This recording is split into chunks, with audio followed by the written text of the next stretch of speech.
के लोगों पर अत्याचार हो रहा है और जो केंद्र सरकार है वो तमाशा देख रही है और हमारे आदिवासी भाइयों की जमीनों को, उनके जंगलों को छीनने की कोशिश की जा रही है, क्योंकि यह जो बेचार की आदिवासी परिवार ने पिछले 5-6 साल में पैदा करी है, वैसी बेचार की पूरे देश में किसी भी संगठन ने आज तक पैदा नहीं करी है। तो धर्म रूपी और पाखंड रूपी गुलामी से आदिवासी परिवार ने आजाद करा दिया है। हमारे हजारों युवाओं पर झूठे मुकदमे दर्ज करा रखे हैं काकरी डोंगरी आंदोलन को लेकर। आप घोषणा करिए कि साल के साथ हम वापिस लेते हैं। हिम्मत आप में। किरोड़ीलाल जी भी कहते हैं कि जो आदिवासी खुद को हिंदू नहीं मानता है उसका भी आरक्षण खत्म करो। मैं इस मन से कहता हूँ, मैं आदिवासी हूँ, हिंदू नहीं हूँ।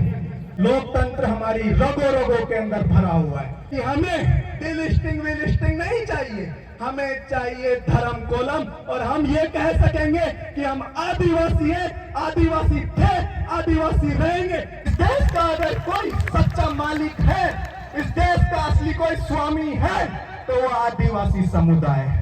तो 5वीं अनुसूची है वो आदिवासियों का एक तरीके से धर्म ग्रंथ है। यहाँ मुख्यमंत्री, प्रधानमंत्री, राष्ट्रपति को भी आना होगा तो हम आदिवासियों से परमिशन लेनी होगी कि तुम हमारे इलाके में आओगे नहीं आओगे। उनका सबसे बड़ा भगवान राहुल गांधी है। वो हम कहते हैं इस मन से राणा पंजा भील आदिवासी थे, आदिवासी है, आदिवासी रहेंगे कि हम लोग एक हो गए तो मुख्यमंत्री हमारा होगा और इस देश के गोंड, संथाल, मीणा सब लोग भी सब तरह से सब एक हो गए तो प्रधानमंत्री भी हमारा होगा। अगर आपको कहीं जाना है तो अपने बच्चों के साथ शिक्षा के मंदिर में जाइए, देखिए कि वहाँ वास्तव में पढ़ाई हो रही है या नहीं हो रही। 18 में से 17 रिजर्व है। 17 की 17 विधानसभा सीटों को आदिवासी परिवार के नाम कर दीजिए। जो तुम्हें लगे कि सबसे अच्छा उम्मीदवार कौन है, जो तुम्हें पसंद हो, जो तुम्हें लगता हो कि हमारे अधिकारों के लिए लड़ेगा, उस आदमी को विधानसभा में पहुंचाइए, ना कि दलालों को। हमारे पुरखों को नमन करता हूं। साथियों, आज यो जन सैलाब यहां हम देख रहे हैं, ये जन सैलाब अगर किसी की वजह से उमड़ा है तो फलासिया तहसील के अंदर इस जन सैलाब उमड़ने का पूरा क्रेडिट एक ही शख्स को जाता है, वो है हमारे मन्नारे जगदीश भाई पांडोर। आज विश्व आदिवासी दिवस है और पूरे देश भर में, पूरे दुनिया में इसको मनाया जा रहा है धूमधाम से। पूर्वी राजस्थान से मुझे कई निमंत्रण आया कि आपको वहां आना है, वहां बोलना है, और मेरे पास जगदीश भाई के पिताजी का फोन आया और अर्जुन भाई आपको यहाँ आना पड़ेगा। जो हमने वैचारिक क्रांति करते हुए, जन जागरण करते हुए जो रिश्ता मन्नारे जगदीश भाई से बनाया था, उस रिश्ते की बदौलत मैं 3 कार्यक्रमों को छोड़कर आज आप लोगों के बीच आया हूं। और कांति दादा ने जो आह्वान किया, कहा कि अर्जुन भाई हमारे लोगों को वो संदेश देना है ताकि आगामी चुनावों पर उसका असर पड़े। तो मैं थोड़ा लंबा बोलूंगा और सभी मुद्दों पे बोलूंगा जो आदिवासी समुदाय आज के समय में उनसे प्रभावित हो रहा है या फिर जो उत्पीड़न आदिवासी समुदाय पर जारी है। साथियों, आप सभी ने हाल ही में मणिपुर का एक वीडियो देखा होगा और वीडियो देखने के बाद आपका जो दिल है, जो आपका दिमाग है, उसने काम करना बंद कर दिया होगा और आपने सोचा होगा कि ये देश के अंदर क्या हो रहा है। तो साथियों, पिछले लगभग 100 दिनों से एक आदिवासी राज्य है और वहां का एक आदिवासी समुदाय है, कुकी आदिवासी समुदाय, वो जल रहा है। कुकी समुदाय के लोगों पर अत्याचार हो रहा है और हमारी बहन बेटियों की इज्जत लूटी जा रही है और जो केंद्र सरकार है वो तमाशा देख रही है। ये तमाशा उसी तरीके से है जो ये वर्तमान की केंद्र सरकार है, वो यही करती है कि राजस्थान में कभी गुर्जर मीणाओं को लड़ा दो, गुजरात में किसी और समुदाय को लड़ा दो, महाराष्ट्र में मराठाओं को लड़ा दो, तो यही लड़ाई केंद्र सरकार ने मणिपुर में किया है। वहां उन्होंने एक गैर आदिवासी समुदाय है जो मैतेई समुदाय है, पर हाई कोर्ट ने उसे आरक्षण देने की घोषणा कर दी। इसके विरोध में कुकी समुदाय उतर पाया और कुकी समुदाय ने इसका विरोध किया कि जो लोग गैर आदिवासी है उन्हें आदिवासी आरक्षण न दिया जाए। लेकिन इसकी जो मुख्य कड़ी है वो केवल आरक्षण नहीं है, ये आरक्षण से भी बड़ी लड़ाई है। मुख्य लड़ाई ये है कि कुकी समुदाय जो रहता है वो जंगलों में रहता है और जिन जंगलों में रह रहा है वो प्राकृतिक संसाधनों से बिल्कुल भरे पूरे हुए हैं। तो आदिवासी समुदाय की जमीन आदिवासी खरीद सकता है, आप सभी लोग जानते हैं। तो एक ऐसे समुदाय को आरक्षण दिया जाए ताकि उस समुदाय की जमीनों को हड़पा जा सके, इसलिए उस मणिपुर के अंदर मैतेई समुदाय को आरक्षण दिया जा रहा है और हमारे आदिवासी भाइयों की जमीनों को, उनके जंगलों को छीनने की कोशिश की जा रही है। और आज आदिवासी दिवस के मौके पर मैं आप सभी लोगों से कहता हूं कि हमें उसका विरोध करना है। देश के अंदर खासकर हमारे पूर्वी राजस्थान में आज बीजेपी के बड़े नेता आदिवासी दिवस मना रहे हैं और वहां लाखों की भीड़ आई हुई है। वहां मणिपुर पर कोई बात नहीं होगी, वहां जल जंगल जमीन पर कोई बात नहीं होगी। और एक ये भी कारण था कि मैं यहां दौड़ा चला आया, क्योंकि यह जो विचार की आदिवासी परिवार ने पिछले 5-6 साल में पैदा करी है, वैसी विचार की पूरे देश में किसी भी संगठन ने आज तक पैदा नहीं करी है। साथियों, दोनों पार्टियां चाहे कांग्रेस हो बीजेपी हो, आजकल दक्षिणी राजस्थान बहुत आ रहे हैं और पूर्वी राजस्थान भी आ रहे हैं। पिछला जब चुनाव हुआ तो पूर्वी राजस्थान में 39 विधानसभा सीटें हैं, 39 में से बीजेपी के पास केवल 4 विधानसभा सीटें हैं। और दक्षिणी राजस्थान में आदिवासी परिवार एक नई चुनौती बनकर उभरा है और हम देख रहे हैं कि हमने 2 विधायक तो विधानसभा में पहुंचा चुके हैं। हम 2-4 चुनाव, एक उपचुनाव हुआ और 2-4 सीटें हम ऐसी हारे जिनमें मार्जिन बहुत कम था। अब कांग्रेस और बीजेपी को भी लग गया है कि आदिवासी परिवार ने एक सोया हुआ समाज, जिन्हें धर्म रूपी पाखंड रूपी गुलामी ने जकड़ रखा था, उस धर्म रूपी और पाखंड रूपी गुलामी से आदिवासी परिवार ने आजाद करा दिया है और यहाँ के लोगों में राजनीतिक, सामाजिक, आर्थिक चेतना विकसित कर दी है। और इस वजह से हमें आगामी विधानसभा चुनाव में दक्षिणी राजस्थान भी खोना पड़ सकता है। इस कारण दोनों दलों के नेता आजकल दक्षिणी राजस्थान में डेरा डाले हुए हैं। आज भी हमारा मानगढ़ धाम है, हम आदिवासियों का विरासत स्थल है। हम आदिवासियों के पुरखों ने वहां अपनी शहादत दी है इस देश के लिए। वहां पर कांग्रेस के नेता आए हुए हैं, राहुल गांधी जी। राहुल गांधी बहुत बातें करते हैं आदिवासियों को लेकर कि आदिवासी हैं, हम आदिवासी को आदिवासी बोलते हैं। अरे भाई, कोई एहसान करते हो क्या आदिवासी को आदिवासी बोलकर? बात यह है कि आपकी सरकार ने हमारे हजारों युवाओं पर झूठे मुकदमे दर्ज करा रखे हैं काकरी डोंगरी आंदोलन को लेकर। आप घोषणा करिए कि साले के साथ हम वापिस लेते हैं, हिम्मत आप में, नहीं तो ये झूठा आदिवासी प्यार दिखाना बंद कर दीजिए। क्योंकि आदिवासी परिवार ने इतनी जन चेतना तो यहाँ के समुदाय में विकसित कर दी है कि आदिवासी परिवार का ढोल केवल दक्षिणी राजस्थान में नहीं, पूर्वी राजस्थान में, गुजरात में, मध्य प्रदेश में, देश भर में बज रहा है। और आपने देखा होगा जब मानगढ़ पे भी आदिवासी परिवार ने रैली करी तो पूरे देश भर से विभिन्न समुदायों के लोग, चाहे उसमें जाट हो, मीणा हो, गुर्जर हो, सिख हो, सब समुदायों के लोगों ने अपनी भागीदारी निभाई। और ये है आदिवासी परिवार, और ये सिर्फ आदिवासी परिवार के लोगों की वजह से हुआ है और मन्ना रे जगदीश भाई जैसे लोगों की वजह से हुआ है। साथियों, सरकार एक बिल लेके आ रही है यूसीसी बिल। मेरे ही आदिवासी मीणा समुदाय के एक नेता हैं जो खुद को तथाकथित आदिवासी नेता, सबसे बड़ा नेता कहते हैं।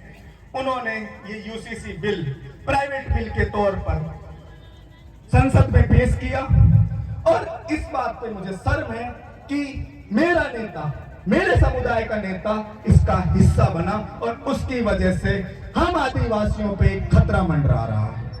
अगर यूसीसी बिल पेश होता है, सरकार तो धर्म की राजनीति करने के लिए, एक प्रोपेगेंडा दिखाने के लिए कि इससे मुसलमानों को नुकसान होगा, नहीं, इससे सबसे ज्यादा नुकसान किसी को होगा तो आदिवासी समुदाय को होगा। हमारे कस्टमरी लॉ है, हमारे खुद के कानून हैं, हमारी खुद पे विवाह पद्धति है, हमारे ऊपर हिंदू कोड बिल लागू नहीं होता है। जो कानून हम पे लागू नहीं होते, अगर वो यूसीसी बिल आया तो हम भी उसके अंदर आ जाएंगे। तो हम सभी लोगों को इस यूसीसी बिल का भी विरोध करना है, क्योंकि अगर यह आ गया तो हमारी जो पहचान है, आदिवासी रूपी जो पहचान है, उस पहचान को खत्म कर दिया जाएगा, हमारे अधिकारों को खत्म कर दिया जाएगा। इसलिए मैं आप सभी से आह्वान करता हूं कि इस यूसीसी बिल का विरोध करना है। और सरकार चेत की गई है, क्योंकि देश के अंदर विभिन्न हिस्सों के अंदर आदिवासी समुदाय ने इसका विरोध दर्ज कराना चालू कर दिया और उसके बाद बीजेपी के नेता कहने लगे कि हम यूसीसी बिल से आदिवासियों को बाहर रखेंगे। तो साथियों, थोड़ी सी और ताकत दिखाइए, उन्हें एहसास होगा। अभी तो के लोग चर्चा कर रहे हैं, थोड़े दिनों में आदेश निकाल देंगे, हम आदिवासी समुदाय को यूसीसी बिल से बाहर रखते हैं और हम कहेंगे इस देश के अंदर सभी लोगों को अपना धर्म, अपना कस्टम मानने का अधिकार है। तो इस यूसीसी बिल का विरोध हमें करना है। एक मांग और है, एक कानून की मांग हमारे लोग कर रहे हैं, डीलिस्टिंग, डीलिस्टिंग। आपके उदयपुर में भी रैली हुई थी। कुछ है हमारे जिनको जगदीश दादा कहा करते थे आंडू पांडू, आगे मैं नहीं बोलूंगा, इस तरीके की भाषा कहा करते थे। कुछ हमारे समुदाय के आंडू पांडू लोग हैं जो चंद पुड़ियों के लिए वहां पहुंच जाते हैं। कुछ लोगों ने वहां रैली करी और कहा कि जो आदिवासी ईसाई बन चुके हैं या फिर मुस्लिम बन चुके हैं या बौद्ध बन चुके हैं, उनका आरक्षण खत्म करो। और हमारे पूर्वी राजस्थान के नेता किरोड़ी लाल जी भी कहते हैं कि जो आदिवासी खुद को हिंदू नहीं मानता है, उसका भी आरक्षण खत्म करो।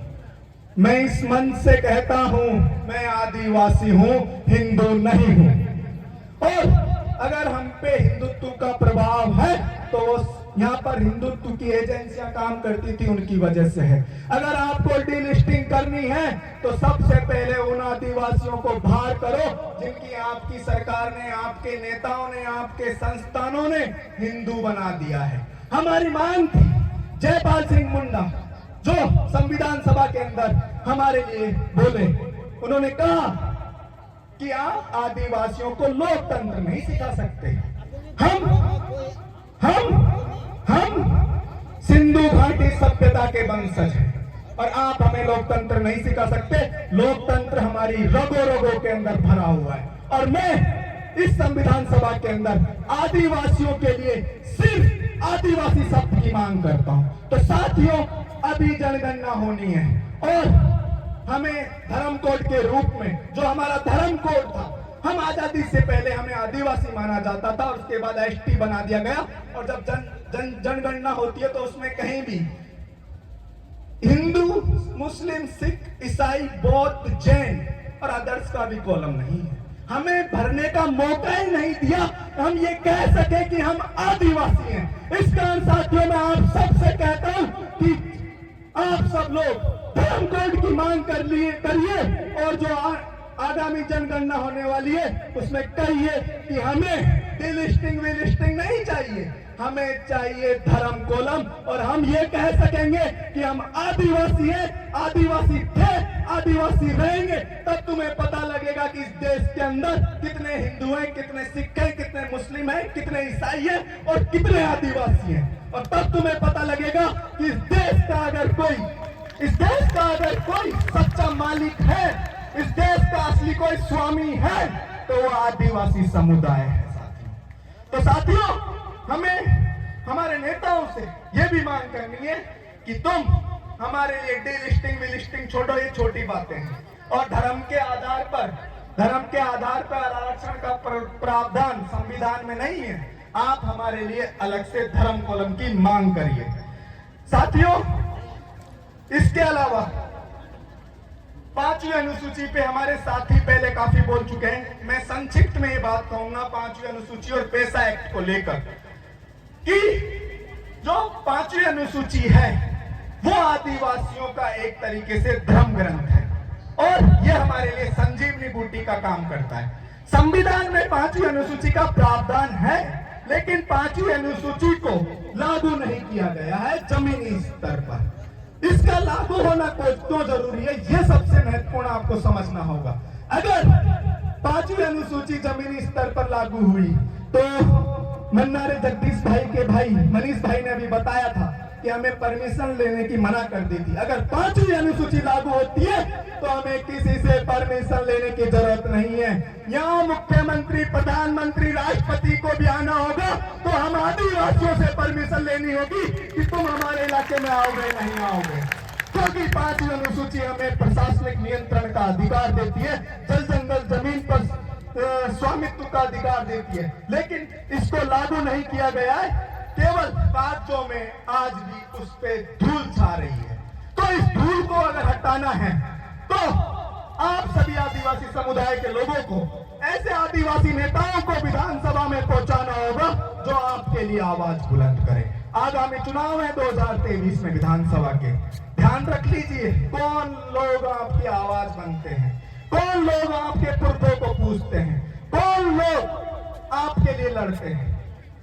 मुझे लगता है कि जो लोग आज मानगढ़ धाम पे गए हैं वहां उन्होंने हमारे पूरे पुरखों की भी फोटो लगाई होगी। वहां एक तरफ राहुल गांधी है, एक तरफ बिरसा मुंडा होंगे। उनका सबसे बड़ा भगवान राहुल गांधी है। वो हम आदिवासियों के पुरखों को भगवान नहीं मानते हैं। वो टिकट की आड़ में मानगढ़ गए, वो आपकी दलाली करने मानगढ़ गए। तो उन दलालों को इस आगामी चुनाव में हरा दीजिए और आदिवासी परिवार के उन लड़ाकों को विधानसभा पहुंचाइए जो आपके लिए लड़ते हैं। मैंने खुद देखा है, मैंने खुद महसूस किया है। पिछली बार हम कार्यक्रम में आए थे, राणा पुंजा भील की जयंती मनती है। राणा पुंजा भील को ये लोग कहते हैं कि राजपूत है। हम कहते हैं इस मन से राणा पुंजा भील आदिवासी थे, आदिवासी है, आदिवासी रहेंगे। लेकिन आज से पहले ये हिम्मत किसी कांग्रेस और बीजेपी के नेता की हुई नहीं। ये हिम्मत मन्नारे जगदीश भाई जैसे लोगों की, कांची भाई जैसे लोगों की, बाबा दादा जैसे लोगों की वजह से हुई है कि एक आम आदिवासी भी खड़ा होकर कह सकता है कि राणा पुंजा भील आदिवासी थे, आदिवासी है और आदिवासी रहेंगे। तो साथियों, आप लोगों को ध्यान रखना है, आगामी चुनाव में ऐसे ही लोगों को विधानसभा में पहुंचाना है जो आपके लिए लड़े, आपके पुरखों को सम्मान दे और आपके बीच रहे।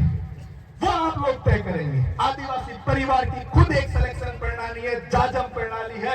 उस जाजम प्रणाली से आप कैंडिडेट तय कीजिए और उन्हें विधानसभा और लोकसभा भेजिए। आप तो अचंभा करेंगे, इस सिलेक्शन प्रणाली का प्रभाव पूर्वी राजस्थान में भी हो रहा है। वो कहते हैं, एक विधायक है, 2-3 विधायक है, राजकुमार भाई मुझे बता रहे थे कि अर्जुन भाई वो बोलते हैं कि तुम्हारे आदिवासी परिवार को इधर मत ले आना, नहीं तो ये पूरा का पूरा 35 विधायक जो एसटी के पहुंचते हैं 50 की संख्या हो जाएगी और तुम्हारा मुख्यमंत्री बन जाएगा। वो नहीं चाहते कि पूर्वी राजस्थान के मीणा और दक्षिणी राजस्थान के भी बरासिया सब एक हो जाएं, क्योंकि उन्हें पता है कि हम लोग एक हो गए तो मुख्यमंत्री हमारा होगा और इस देश के गोंड, संथाल, मीणा सब लोग भी सब बरासिया सब एक हो गए तो प्रधानमंत्री भी हमारा होगा। हमें रबर स्टाम्प राष्ट्रपति नहीं चाहिए, हमें चाहिए प्रधानमंत्री, हमें चाहिए मुख्यमंत्री। और हम वादा करते हैं कि जिस स्पीड से आदिवासी परिवार जैसे संगठन, चाहे जैस परिवार हो, आदिवासी परिवार हो, जिस तरीके की स्पीड से हमारे लोगों को जागरूक कर रहे हैं, तो हम कहते हैं कि एक दिन जगदीश भाई ने जो सपना देखा था, हमारे पुरखों ने जो सपना देखा था भील प्रदेश का, वो भी पूरा होगा और हमारा खुद का मुख्यमंत्री होगा। और सब समुदाय जब हमारा मुख्यमंत्री बनेगा, उसके बाद सब समुदाय एकजुट हो जाएंगे तो इस देश की धरती पर पहला आदिवासी प्रधानमंत्री भी हम बिठाएंगे। साथियों, एक 5वीं अनुसूची से संबंधित ही एक पैसा एक्ट है, 1996 में बना पैसा एक्ट। सबसे बड़ी ग्राम सभा का मुहिम कहती है कि सबसे बड़ी कोई है इसके अंदर, न संसद, न विधानसभा, न लोकसभा, सबसे बड़ी कोई चीज है तो वो है ग्राम सभा। ग्राम सभा की अनुमति के बगैर आप किसी भी आदिवासी इलाके के अंदर कोई प्रोजेक्ट लागू नहीं कर सकते। लेकिन पैसा एक्ट को इतना कमजोर कर दिया गया है और लगातार कमजोर किया जा रहा है और उसके लूप होल होले जा रहे हैं। आप मानिए, बस्तर, सिलगेर, नेतरहाट के जो आंदोलन चल रहे हैं वो सिर्फ इस वजह से चल रहे हैं क्योंकि जो नेता हैं, जो अधिकारी हैं, जो कर्मचारी हैं, जो पूंजीपतियों के दलाल हैं, वो लोग फर्जी ग्राम सभाएं बना रहे हैं। जिन लोगों की डेथ हो चुकी है उनके भी सिग्नेचर करके ग्राम सभा की मीटिंग करा दी जा रही है और इस तरीके से ग्राम सभाओं को कमजोर किया जा रहा है।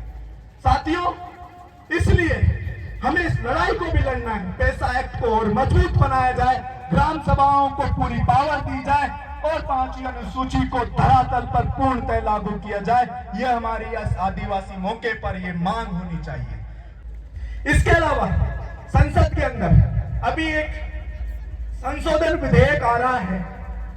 आप सब जानते हैं कि हमें जंगल के अंदर जो अधिकार मिले हुए हैं, वन अधिकार कानून जो आया था, हमारे आदिवासी भाइयों ने, हमारे पुरखों ने, हमारे जो समझदार नेता थे, उन्होंने बहुत मेहनत करके वो कानून बनवाया था और तब जाके वो कानून बना था। उस कानून को ये केंद्र सरकार कमजोर कर रही है और वन संरक्षण संशोधन विधेयक 2023 लेकर आ रही है। इसका प्रभाव क्या होगा ये समझने की सबसे बड़ी जरूरत है।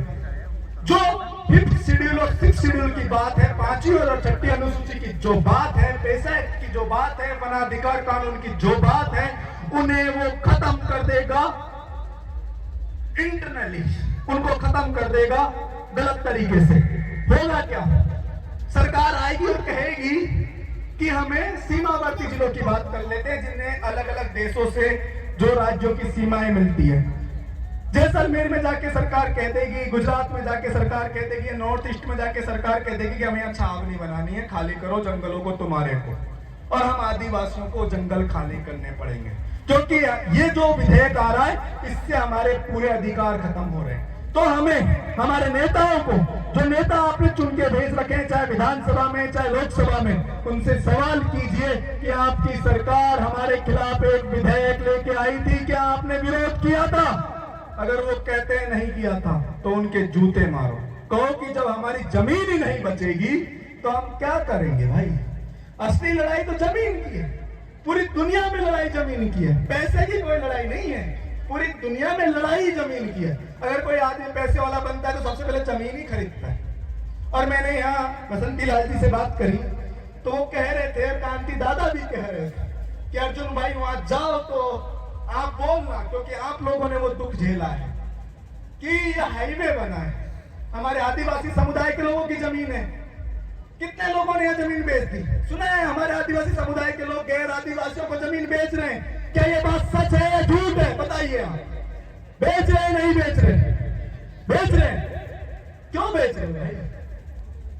जमीन की कीमत है, जमीन रहेगी तो सब अधिकार रहेंगे, सब कुछ कर लोगे। अगर जमीन नहीं रहेगी तो कुछ नहीं रहेगा। आज से वर्षों पहले जयपुर, अपनी राजस्थान की राजधानी जयपुर के आसपास मीणाई बसते थे, पूरी जमीन मीणाओं की हुआ करती थी, सैकड़ों सैकड़ों बीघा। आज जिन लोगों ने वो जमीन बेच दी, उनके पास 2-2 एकड़ के टुकड़े नहीं रहे, 200-200 वर्ग गज के मकान नहीं रहे उनके पास। अपनी जमीन मत बेचो। अगर तुम्हें इतनी जरूरत है, वो जमीन अगर रोड पे आपकी है तो उस पर कोई धंधा खोलो, कोई होटल खोलो, क्योंकि आपको केवल सामाजिक और राजनीतिक रूप से ही जागरूक नहीं होना है, आपको आर्थिक रूप से भी जागरूक होना है। क्योंकि आर्थिक संबल होगा तो हम लोग लड़ाई भी लड़ सकेंगे। तो खुद को आर्थिक मजबूत भी करिए, केवल सरकारी नौकरी के पीछे भी नहीं भागना। ये बात हम पूर्वी राजस्थान में भी कहते हैं। हमारे समुदाय में क्या है, मीणा समुदाय में कोई भी बाप अपनी बेटी को गैंग में इनके दे देगा। या किसी चपरासी को दे देगा, केवल सरकारी नौकरी होना चाहिए। लेकिन कोई लड़का प्राइवेट जॉब कर रहा है, लाखों कमा रहा है, उसको अपनी बेटी नहीं देगा। ये जो सोच है सरकारी नौकरी की, इसको भी खत्म करना होगा और हमें काम धंधों में भी घुसना होगा। हमें होटल खोलने होंगे, दुकान खोलनी होगी, बिजनेस खोलने होंगे, तब हमारा समुदाय आगे बढ़ेगा। और इस दिशा में हमें अभी से ही कदम बढ़ाने होंगे साथियों। और साथ में शिक्षा की बात मनीष भाई ने पहले कर दी थी, लेकिन मैं भी कहना चाहूंगा। मेरे पिताजी सुल्तान जी खेरवाड़ा में प्रिंसिपल रहे हैं। मैं कई बार झाड़ोल कोटला आ चुका हूं, मेरे मामा जी भी यहाँ रहे हैं। तो मैंने एक चीज देखी, मैं एक बार यहाँ आया, मैंने ये बात सलूम्बर में भी कही, पर ये कहना जरूरी है। आज से 12 साल पहले की बात है, शायद 10 या 12 साल पहले की एग्जैक्ट। उस टाइम 3rd ग्रेड वैकेंसी का रिजल्ट आया हुआ था टीचर का, और किसी शिक्षक को नियुक्ति मिली आपके कोटला के एक गांव के अंदर। कोटला के गांव के अंदर उसको नियुक्ति मिलती है, तो वो वहां जाता है और देखता है और फोन करता है जिला शिक्षा अधिकारी को कि साहब यहाँ तो कोई स्कूल ही नहीं है जहां मुझे आपने ज्वाइनिंग दी है। जिला शिक्षा अधिकारी कहता है ऐसा हो ही नहीं सकता भाई, यहाँ तो लोग कर्मचारी उसके नाम पे फंड उठा रहे हैं, सैलरी उठा रहे हैं, और तुम कह रहे हो कि वहां कोई स्कूल ही नहीं है। वो कहता है साहब कोई स्कूल नहीं है, मैं वापस उदयपुर आ रहा हूँ। वो आदमी वापस उदयपुर पहुंचता है और वो कहता है अगर स्कूल है तो आप मुझे लेके चलिए। वहां के लोग, अधिकारी, कर्मचारी यहाँ आते हैं गांव में, देखते हैं कि स्कूल के अंदर तो पेड़ पौधे खड़े हो गए, स्कूल की बिल्डिंग ही ढक गई है। और वो लोग, स्कूल की बिल्डिंग ढक गई है, क्या कारण था? कारण सिर्फ एक था कि हम जागरूक नहीं थे। अगर हम जागरूक होते तो हमें पता होता कि कोई स्कूल यहाँ चल रही है और उसका शिक्षक पिछले 6 साल से फंड उठा रहा है। ये बात आपको पता नहीं लगी, ये बात उस शिक्षक की वजह से लोगों को पता लगी। तो ऐसा इस इलाके के अंदर काफी जगह हो रहा है। आपको ग्राम सभा हमारी होती है, ग्राम पंचायत होती है, गांव-गांव स्तर पर एक कमेटी बनाई है, छोटी छोटी कमेटियां, जो बेरोजगार युवा हैं वो युवा बच्चों को पढ़ाएं, इस पे भी जोर देना है। साथ में उन स्कूलों का निरीक्षण करें। अभी तो हमारे आदिवासी परिवार के बहुत सरपंच बन गए, बहुत प्रतिनिधि बन गए, पंचायत समिति बन गए।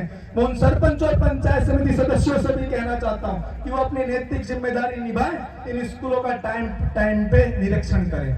क्योंकि अगर सबसे ज्यादा योग्य कोई शिक्षक कहीं पढ़ा रहा है तो प्राइवेट स्कूल में नहीं, सरकारी स्कूल के अंदर है। बस वो हमारी लापरवाही है कि वहां हमारे बच्चों पर ध्यान नहीं दिया जाता है। हमें जूते के जोर पर, लट के जोर से, प्यार मोहब्बत से कैसे भी करके शिक्षा को बढ़ावा देना। उन शिक्षकों को कहना है कि आप हमारे बच्चों का, अपने बच्चों की तरह ध्यान रखिए, हमारे बच्चों का भविष्य उज्जवल करिए। साथ में भंवर दादा की तरफ से, कांति दादा की तरफ से हमारी महिलाओं के लिए एक मैसेज है कि ये हमारे पूर्वी राजस्थान में भी हो रहा है कि हम आडंबर पाखंडवाद की तरफ बहुत ज्यादा बढ़ गए हैं। ये यात्राओं में जाना छोड़िए, मंदिरों में जाना छोड़िए। आपका मंदिर शिक्षा का मंदिर होना चाहिए, क्योंकि अगर आप वहां से निकलोगे, आपका बच्चा वहां से निकलेगा तो वो एजुकेटेड होगा, नौकरी लगेगा, कोई काम धंधा करेगा। ये मंदिरों में जाने से कुछ नहीं होगा, ये हमारा ही पैसा जाएगा और वो दूसरे लोगों के पास जाएगा, वही लोग हमारे शोषण करेंगे। तो ये मंदिरों में दान देना बंद कर दीजिए, मंदिरों में जाना छोड़ दीजिए। अगर आपको कहीं जाना है तो अपने बच्चों के साथ शिक्षा के मंदिर में जाइए, देखिए कि वहाँ वास्तव में पढ़ाई हो रही है या नहीं हो रही। अगर स्कूल में किसी चीज की कमी है, स्कूल टेबल किसी के भी लिए, तो वहां चंदा दीजिए। ये नैतिक जिम्मेदारी आपको निभानी है। मैं बस 2 मिनट और लेना चाहूंगा, क्योंकि फिर कांति दादा लड़ेंगे कि तुम्हें मैंने भेजा था, इतना बुलाया था, तुम पूरी बात नहीं करके आए। एक बात, एक नई शिक्षा नीति आ रही है, उसका भी विरोध हम लोग लगातार कर रहे हैं, क्योंकि उससे हमारे आदिवासी समुदाय के जो बच्चे हैं उनकी शिक्षा खत्म हो जाएगी। हम उस शिक्षण संस्थानों में नहीं पढ़ पाएंगे, हमारे प्रोफेसर्स नहीं बन पाएंगे भाई। तो जो नई शिक्षा नीति है उसका भी विरोध करना बहुत जरूरी है। और ये नई शिक्षा नीति क्या करेगी? ये नई शिक्षा नीति केवल आरएसएस का जो एजेंडा है उसको बढ़ाने की एक परिकल्पना है। इस कारण हमें इसका विरोध करना है। और साथियों, जो हमारे नायक इतिहास की किताबों से गायब कर दिए गए, वो इतिहास लेखन की जिम्मेदारी भी हमें दोबारा उठानी होगी। कुछ लोग लिख रहे हैं, इतिहास लेखन के नाम पे कुछ चीजें लिखी जा रही है, लेकिन आप देखिए हमारे पुरखों को किस तरीके से गायब कर दिया गया। महाराणा प्रताप को पूरी दुनिया जानती है, लेकिन जिस महाराणा प्रताप ने अपना साम्राज्य हमारे राणा पंजाब भील की वजह से हासिल किया, उस राणा पंजाब भील को इतिहास की किताबों से गायब कर दिया गया। क्यों किया गया भाई? क्योंकि हम आदिवासी हैं। इस देश के अंदर तिलका मांझी का इतिहास गायब कर दिया गया, टंडा मामा भीम का इतिहास गायब कर दिया गया। कौन लोग थे जिन्होंने हमारा इतिहास गायब किया? और किन लोगों ने हमें दूसरा इतिहास पढ़ाया? किन लोगों ने हमें धर्म की किताबें पढ़ाई? ना कि हमारे पुरखों को याद किया, ना हमें हमारे पुरखों से रूबरू होने का मौका दिया। इस कारण हमें हमारे पुरखों से भी रूबरू होना है, क्योंकि जो ताकत हमें हमारे पुरखों से मिलती है वो हमें किसी काल्पनिक ईश्वर से नहीं मिल सकती।